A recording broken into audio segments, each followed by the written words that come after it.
তারপর আলহামদুলিল্লাহ আমি আসার পথে যেমনি দেখছিলাম গাড়ি দিয়ে মানুষ ভরে ভরে ভরে যাচ্ছে, আমি নিজেই তো মনে হয় কয়েকশো লোক রাস্তায় দেখেছি।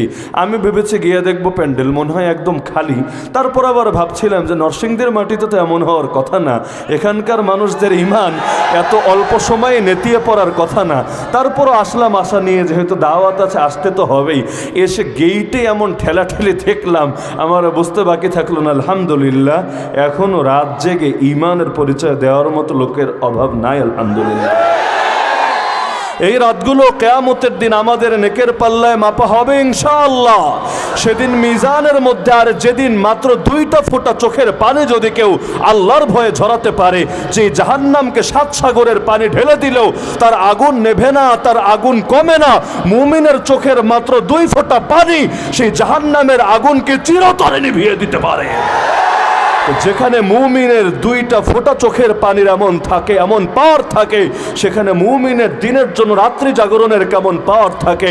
আর যদি এমন হয় মুমিন দিনের জন্য শুধু চোখের পানি আর রাতের জাগরণ না, বুকের তাজা রক্ত মাটিতে ঠেলে দিতে পারে, তাহলে এর প্রতিদান কত বড় হতে পারে।